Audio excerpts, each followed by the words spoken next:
two men in Gabi caught a flight out from Istanbul at midnight. The nearest airport was shut down, so they arrived as close as they were able to get to this area. Each time a plan was made, it was changing as things were still unfolding. They drove 3 hours to this area and arrived while it was still dark out.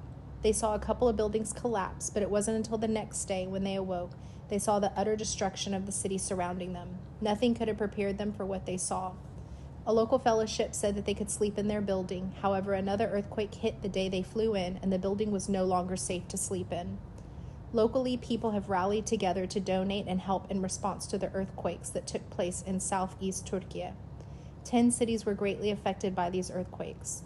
There are also surrounding cities that received damage too. The country has been in mourning. 90% of businesses in these areas were shut down, so this meant most people weren't able to work and provide for their families, in addition to not having somewhere to sleep.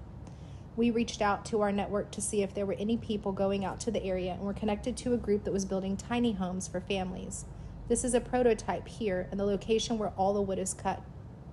The Father brought together local men and foreigners who live here like us, as well as men from other countries who flew in to respond.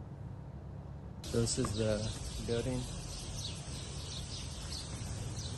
Sweet.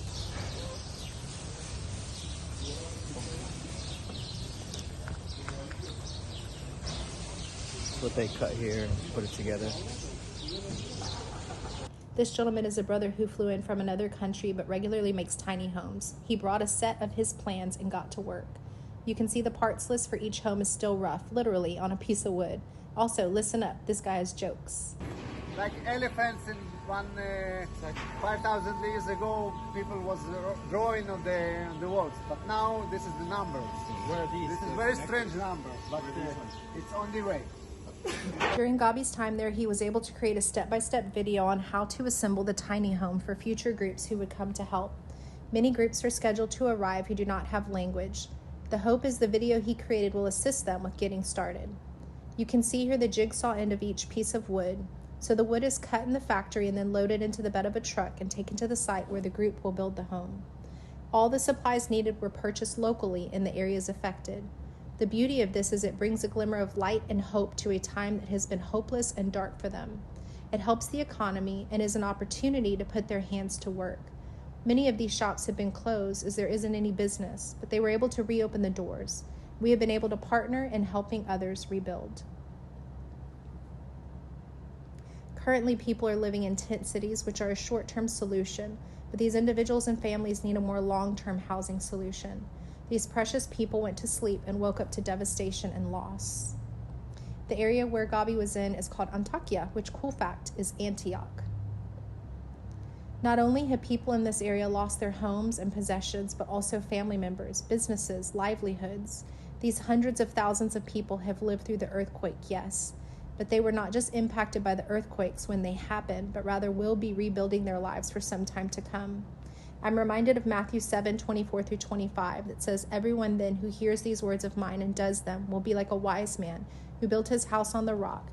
The rain fell and the floods came and the winds blew and beat on that house, but it did not fall because it had been founded on the rock." As you can see, the homes were built in such a way that the frame went together like a 3D puzzle.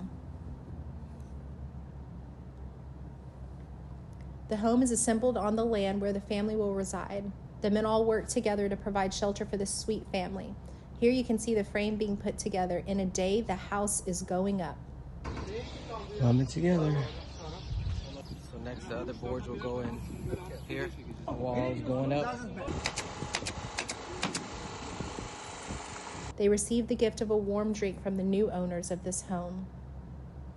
We'd ask that you pray with us that these homes would not just be a shelter for them, but that eyes would be opened and hearts drawn to the Lord, asking that houses which were previously built on the sand would be rebuilt on the rock.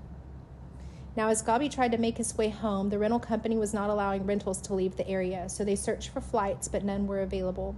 This was the beginning of a long and bumpy ride home. He found his way into one rental, 4 different buses, and a taxi, which totaled about 8 hours of figuring out where to go. The guys he had been with drove Gabi to the bus stop where they parted ways. We are so thankful for the kindness of locals helping him navigate his way to a completely new airport that was far away from where they had been. Nice views. Thankfully, he arrived at the airport just in time to board the flight to head back home.